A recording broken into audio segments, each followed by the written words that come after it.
Bullet আপনি দেখেছেন বাবা মায়ের আর্তনাদ, অভিশাপ আসমান কাঁপে, আপনাদের কাঁপে না? তার কাঁপে না? অভিশাপের ভয় হয় না? বুকগুলা ঝাঁঝরা হয়ে গেছে আমার সন্তানদের। রাবার বুলেট বলবেন, কি বলবেন? এগুলো অস্ত্রের মুখে দাঁড়িয়ে আছে, আমাদের পয়সায় কেনা বুলেটে আমাদের সন্তানদের আপনারা বুলেট ছুটছেন। আর কত, আর কত? পুলিশ ভাইদেরকে বলি, ভেতরে তো আপনিও মানুষ, পুলিশ ভাই বলি না, ক্ষমা করবেন, মুখ থেকে বার হয়ে গেছে। তাদের ঘরেও সন্তান আছে, তাদের খোলসের ভিতরেও মানুষ। যারা এখনো ঘরে আছেন তারাও জানেন আর কতদিন ভয় পাবেন। ভয়েই থাকেন, একটা মারবেন 10টা আসবো, 10টা মারবেন লক্ষ আসবো।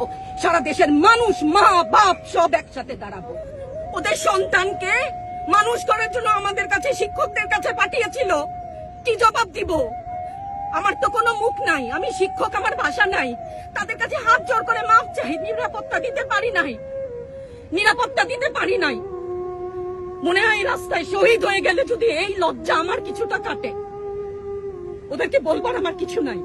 আমি হিজাব পরি, বলেন আমি হচ্ছে গে জঙ্গি, আরো বলেন না। যারাই প্রতিবাদ করছে জঙ্গি, হ্যাঁ 71-এর সময়ের জঙ্গি এক যদি চেহারা অমন হয়, 24-এর জঙ্গির চেহারা এরকম হবে। তাহলে দল করলেই কেন, দল করে এটা স্বীকৃতি দিতে হবে, দল করলে ক্ষতি কি?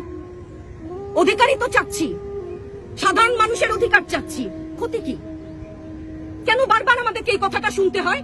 এই বিভাজনের সুযোগ তো তারা বারবার নিয়েছে, আবার কেন? পিছু হটবা না, ভয় পাবা না। তোমাদের শিক্ষক আমরা, লজ্জা পাই, তোমাদের থেকে শিখেছি। তোমরা যেমন আছো আমরাও আছি, যতদিন না 9 দফা ওদের মানা হয় ততদিন মাঠ থেকে সরবো না। কেউ নিরাপদ না তো, আপনি নিরাপদ? সংবাদ কর্মী আপনি কি আত্মসম্মান বিসর্জন দিয়ে বিভিন্ন নিউজ, লেবুর বাম্পার ফলন নিউজ করতে হচ্ছে না? আপনারও লজ্জা লাগছে না? আত্মীয় স্বজনের কাছে মুখ দেখাতে পারছেন না তো? আপনার হয়ে আমি লড়ছি, আমাকে সহায়তা করেন। Thank you.